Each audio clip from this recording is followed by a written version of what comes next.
बच्चे खेल रहे थे, तभी अचानक उन्हें एक अजीब सी बदबू महसूस हुई। पहले तो उन्होंने ध्यान नहीं दिया, लेकिन बदबू इतनी तेज थी कि वो देखने के लिए पास चले गए।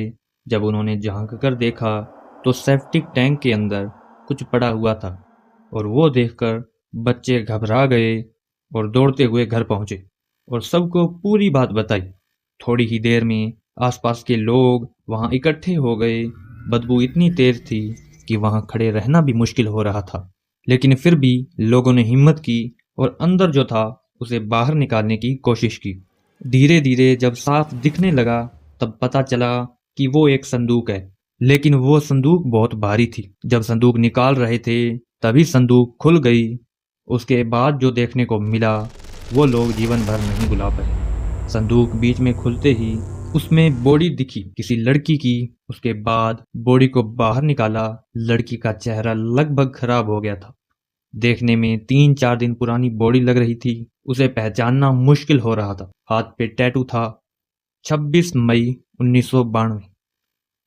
उसकी मदद से उसके बारे में पता चल पाया, और जैसे जैसे जानकारी मिलती गई वैसे वैसे ये केस और भी ज्यादा डरावना होता गया। Hello everyone, you are watching crime documentary.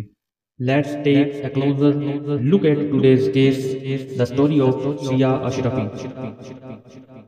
करीब 1 साल पहले इंस्टाग्राम पर सिया की मुलाकात समीर से होती है। शुरुआत में बस साधारण बातचीत, फिर रोज चैट, और धीरे धीरे दोनों एक दूसरे के करीब आने लगे। समीर ने खुद को अकेला बताया, और सिया, जो पहले ही कई रिश्तों के टूटने का दर्द देख चुकी थी, दरअसल सिया की शादी 3 बार हो चुकी थी और अब सिया समीर से शादी करना चाहती थी। उसे लगा कि शायद उसे आखिरकार कोई समझने वाला मिल गया। सिया की उम्र 33 साल थी और समीर की उम्र 22 साल। रिश्ता अब सिर्फ ऑनलाइन नहीं रहा। सिया ने गोंदिया महाराष्ट्र छोड़ने का फैसला किया और भोपाल आ गई। समीर के कमला नगर वाले घर में रहने लगी। उसे लगा था अब उसकी जिंदगी नई शुरुआत करने वाली है, लेकिन सच्चाई धीरे धीरे सामने आने लगी। सिया को पता चला कि समीर पहले से शादीशुदा है और 2 बच्चों का पिता भी। इसके बाद घर का माहौल बदल गया। समीर की पत्नी और सिया के बीच लगातार झगड़े होने लगे। तनाव इतना बढ़ा कि पत्नी मायके चली गई। अब ये रिश्ता प्यार से ज्यादा दबाव में बदल चुका था। सिया चाहती थी कि समीर उससे शादी करे, और जब उसे लगा कि समीर पीछे हट रहा है तो उसने 5 लाख रुपए की मांग भी रख दी। यह रिश्ता अब एक खतरनाक मोड़ की तरफ बढ़ रहा था।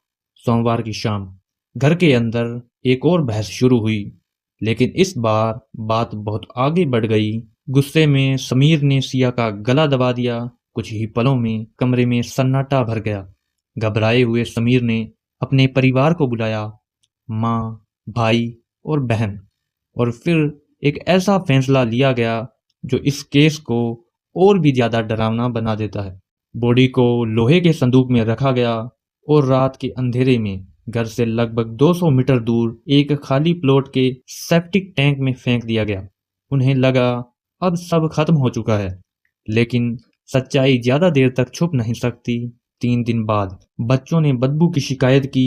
लोग पहुंचे, पुलिस आई और टैंक से वही संदूक निकाला गया जिसमें थी सिया। हाथ पर बने टैटू से उसकी पहचान हुई। पुलिस ने तेजी से जांच शुरू की। पूछताछ, कॉल रिकॉर्ड्स, घटनाओं की कड़ी, और सिर्फ 24 घंटे में पूरा मामला सामने आ गया। समीर के परिवार के 3 सदस्य गिरफ्तार कर लिए गए, लेकिन समीर फरार हो चुका था।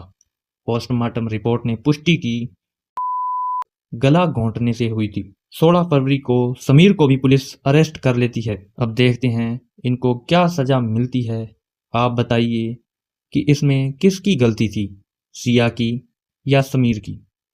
अगर आप ट्रू क्राइम डॉक्यूमेंट्रीज देखना चाहते हैं तो हमारी कम्युनिटी का हिस्सा जरूर बनिएगा। मिलते हैं अगले केस में।